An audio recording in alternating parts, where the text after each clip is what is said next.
Welcome back to the Sitrep podcast, everyone, your forward operations base for all things military and historical wargaming.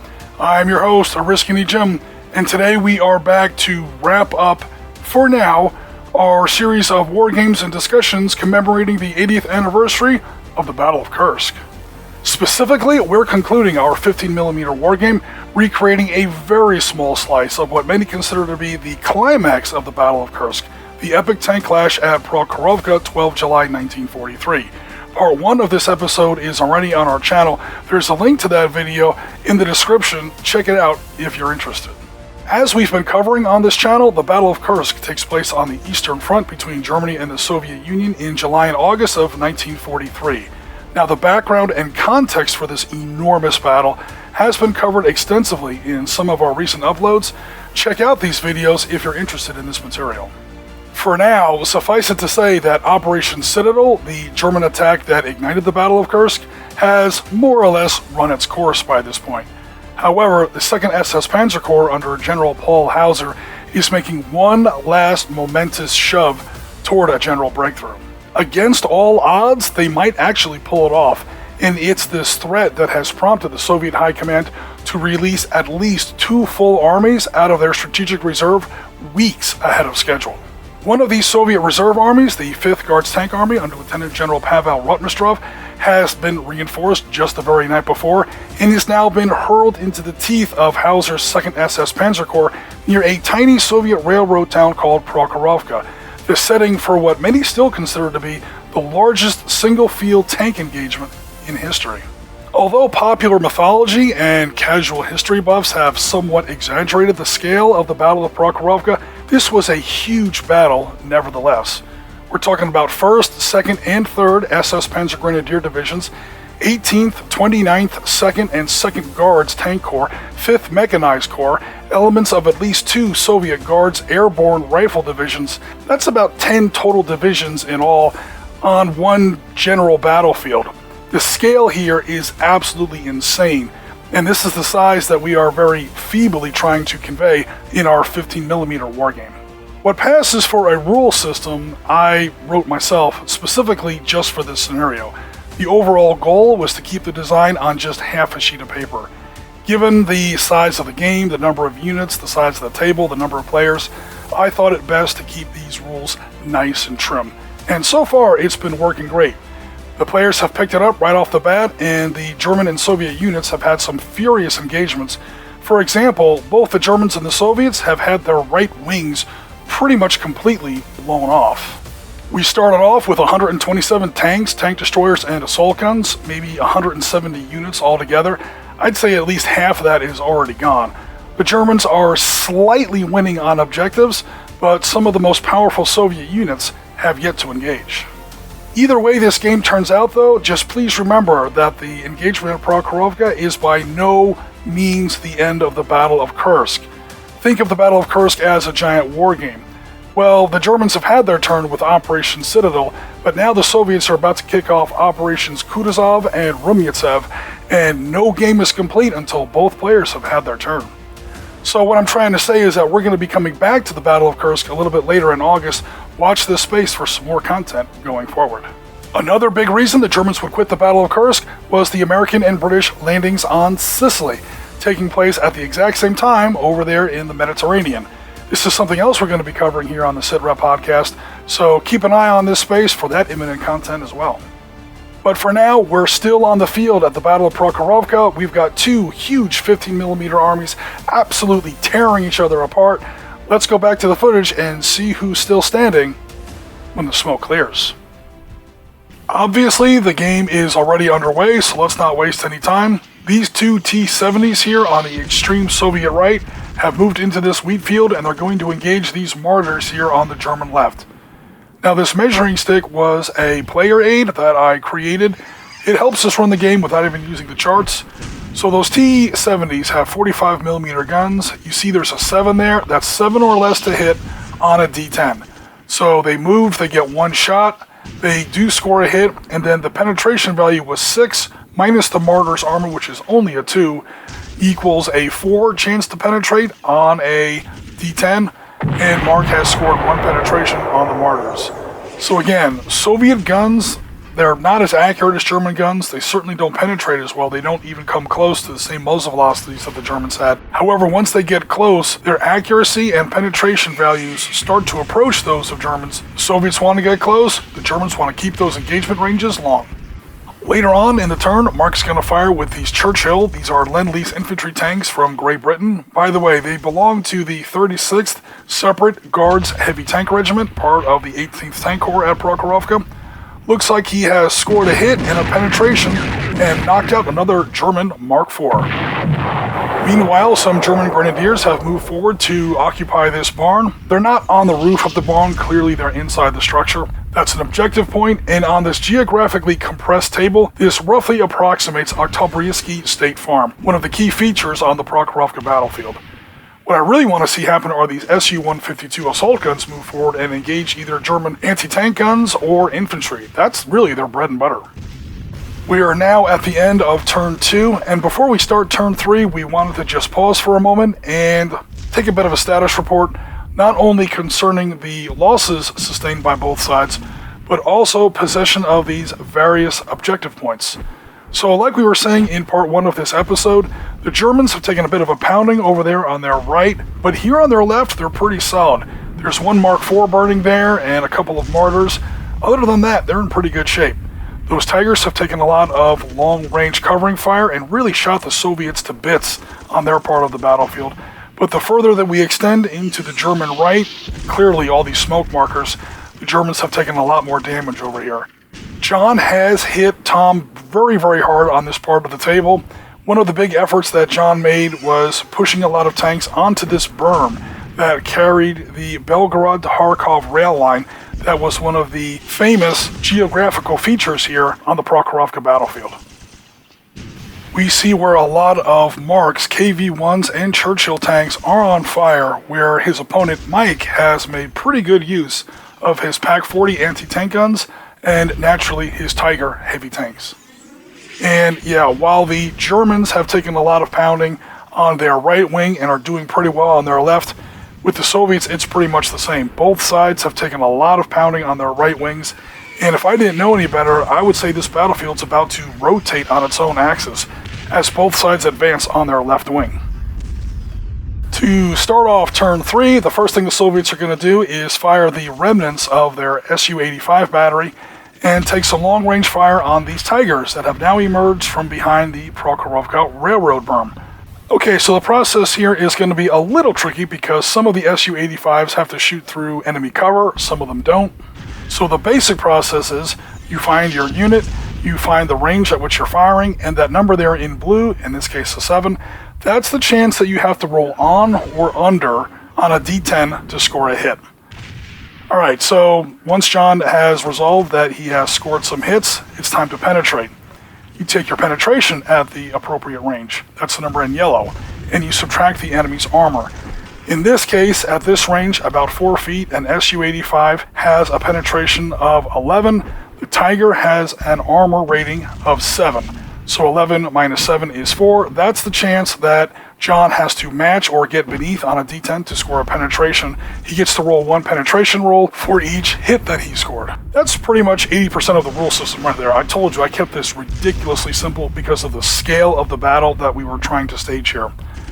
The only somewhat tricky part in this particular case is that some of these Su-85s have to shoot through cover and some don't. Cover does include other units, either friendly or enemy. Like I've said before, this table is very geographically compressed. There's no real true line of sight rules here, so we are allowing tanks to shoot through other tanks. They just have to assess a -2 penalty on their chance to hit. But it looks like John has racked up 3 penetrations, so long story short, take your first shot. That's the end of the Tigers. The Su-152 battery is advancing down this ravine between the railroad berm and Hill 241, and they're going to open a relatively short-range shot against these German Stugs behind their earthworks. So it's going to be a -2 to the Soviet to-hit roll because of the earthworks, but even with that, 2 hits, 2 penetrations, that's the end of the Stugs.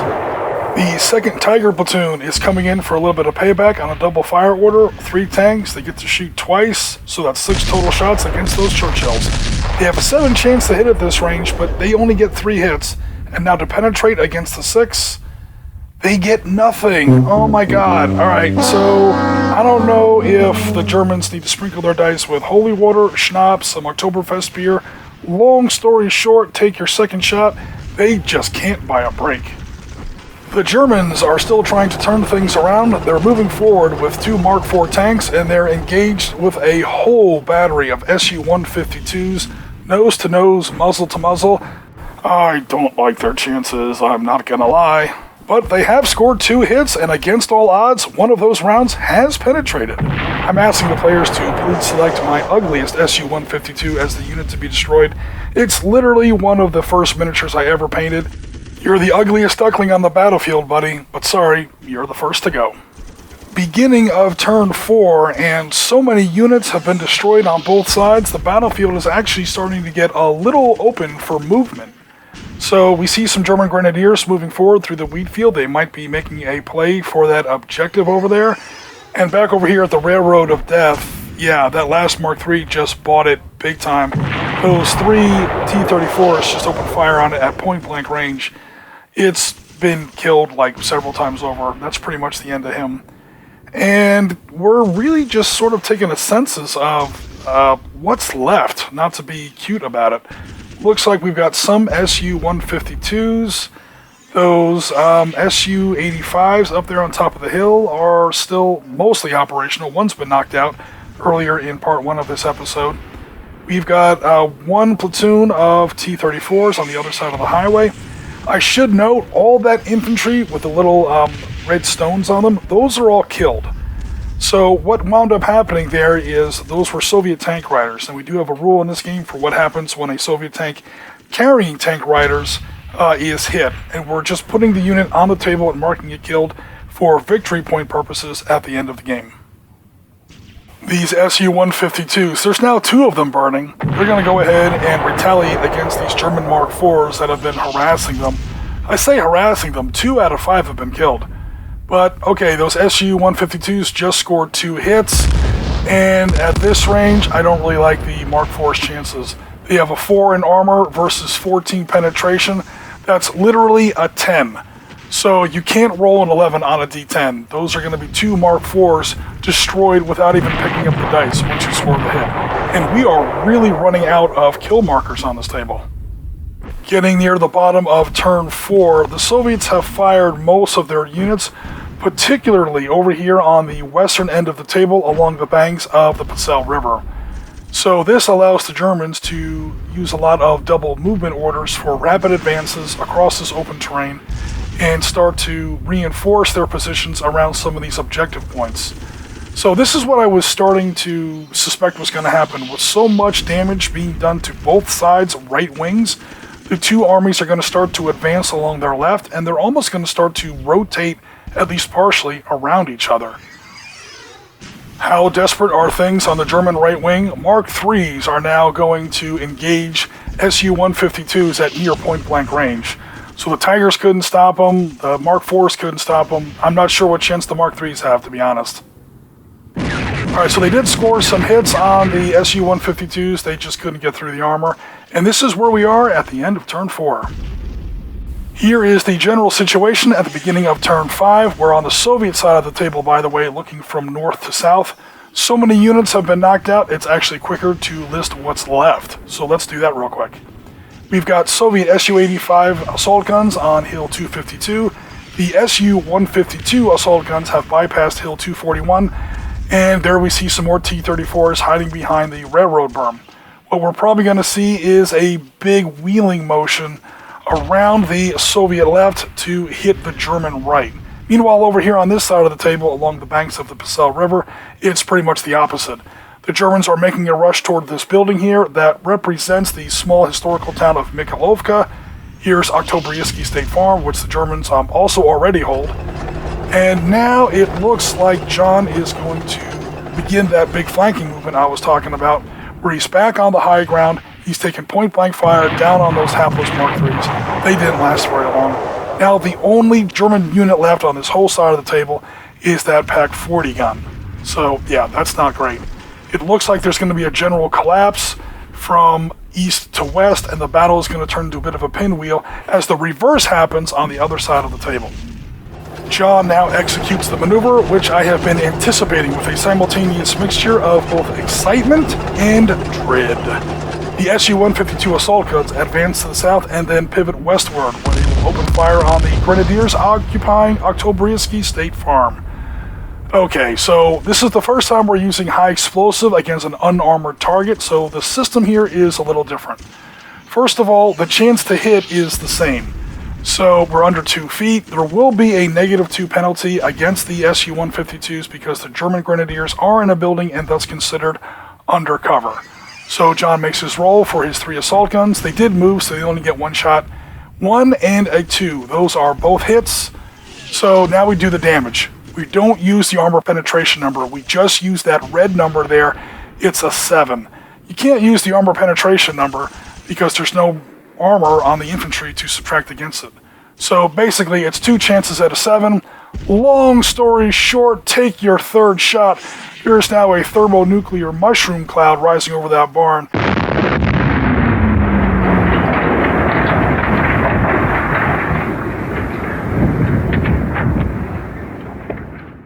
That is the end of that German position.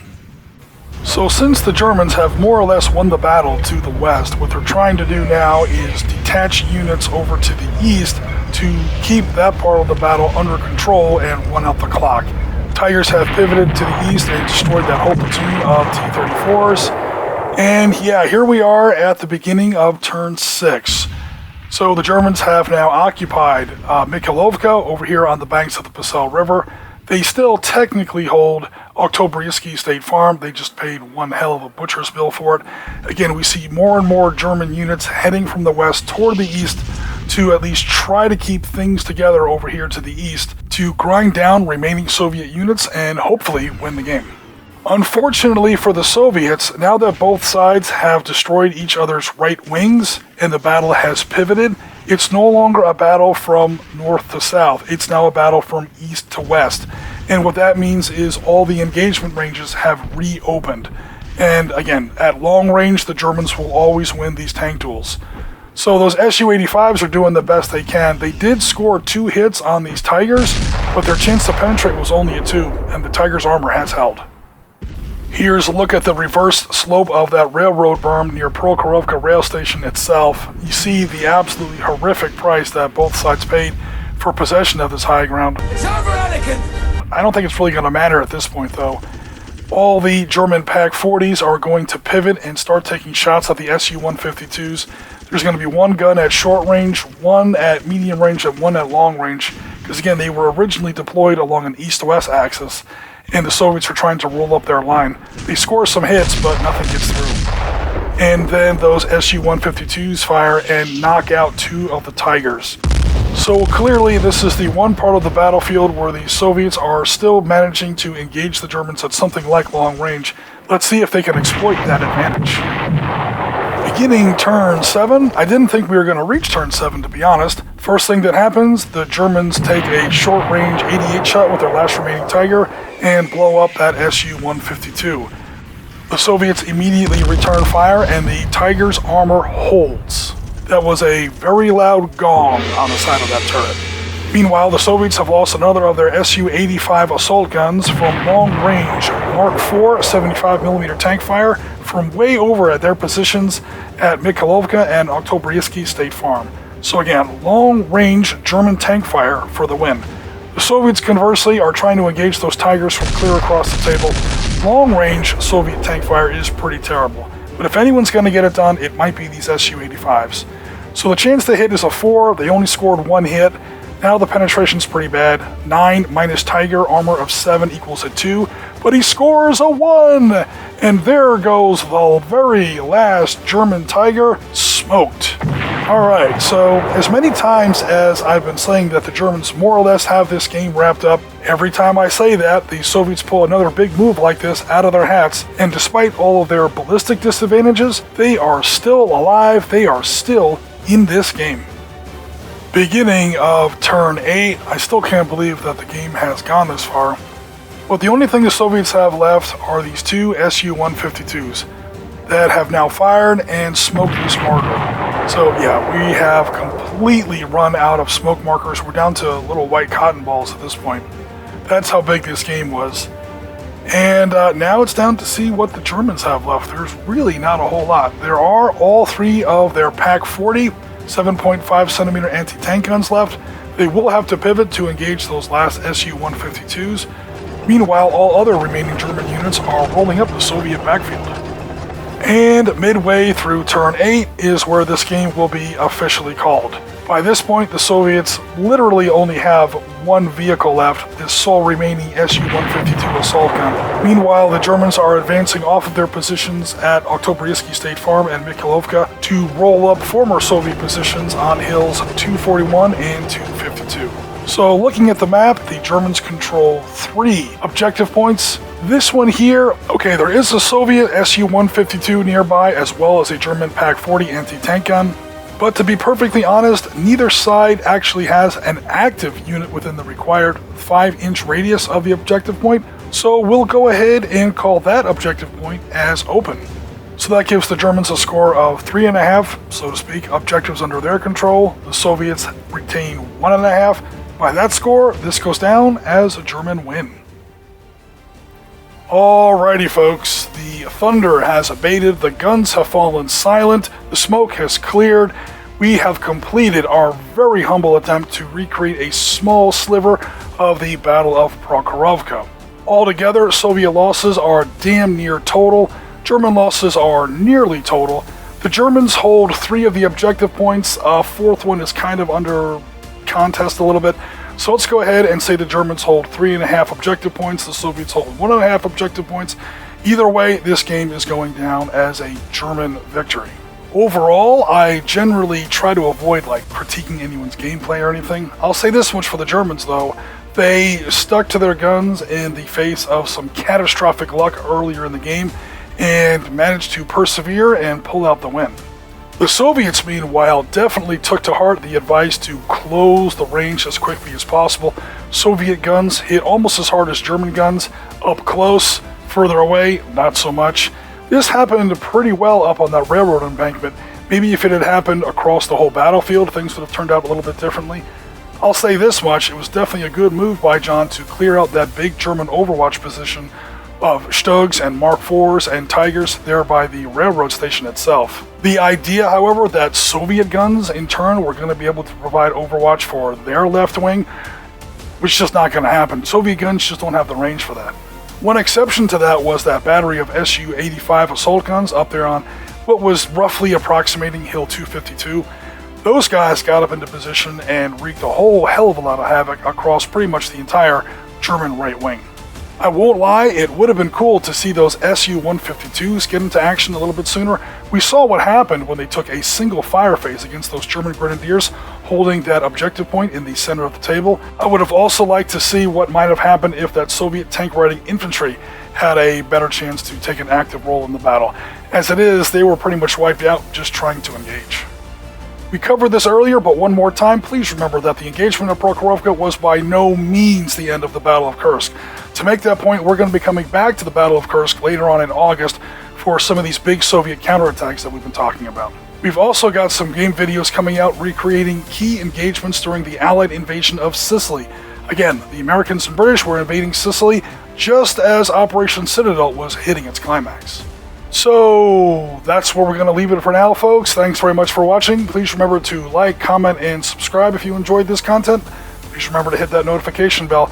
Also, please consider joining the Sitrep podcast Discord.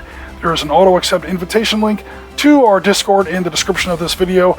Join our community, see what everybody's up to. Best of all, show us what's happening on your hobby table. But for now, this is Risky Jim with the Sitrep podcast. We are rounds complete for another episode, and as always, Tango Mike for watching.